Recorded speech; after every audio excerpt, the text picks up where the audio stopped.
Phil, you've been working for some time with Russell Henley on the PGA Tour. Can you tell us a little bit about how that relationship started? Yeah, I first met Russell at the back end of 2023, where he reached out. Basically, he was looking to improve his putting. Great approach play, great player, but he was looking to try and kick on to the next level, and had identified holding more putts, like most of us would do. He's been great to work with. Really good student of the game. And, there's been a couple of areas that we've worked on, some refinements in and around his technique, helped him with his green reading. Intuitively, a great green reader, but kind of some processes to help him tap into his instinct a lot more. He would definitely struggle in terms of his start line, and that was down to some aspects of his technique. We also changed his putter, which I think has been that's big help actually. The putter he was using at the time was a lower MOI model, and we switched to the Phantom 5, which is face balanced, higher MOI, and I feel that's actually really helped him with his face control and face awareness. Typically, or historically, well, when I first worked with him, he had a lot of face rotation, which he wasn't able to control, and his bad putt was a pull, if anything.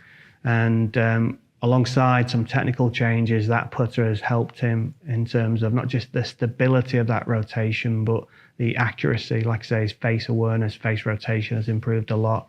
That's helped him start more putts online, and he's definitely putting better. I gather you do a lot of your work based on statistics. So Can you tell us a little bit about that journey, where he was when you started working together, and how he's trending this year? Yeah, well, whenever I look at or start with a player, I'll always look at their stats historically.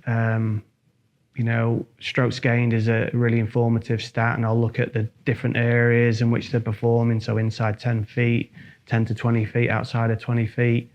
And for Russell, like I said, I don't think he'd been in the top 100, and in particular, inside of 10 foot was an area that he could improve on.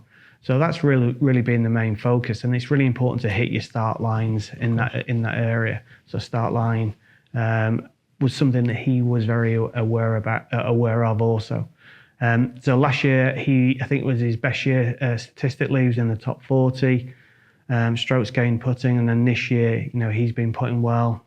He's improved upon that so far midway through the season, and he's had the win so far at Bay Hill. So he's making good progress. You never own it; you only ever borrow it. So you got to keep your foot on the accelerator, keep working hard, keep improving. But he's doing a great job. Great, and it's interesting to note that the putter that he had been using prior to his Phantom 5 was a Newport style, but with a custom long neck to try and reduce on that rotation. So really cool for me to see that some of the success has come obviously under your watchful eye, but also moving into a Phantom 5 with a single bend shaft, face balanced, which is part of our inline lineup. Really good to see. I think that's definitely been had a big impact. Like I said, I think the higher moment of inertia has given him more stability, improved his face awareness. Anytime you can do that, you're going to hit better putts.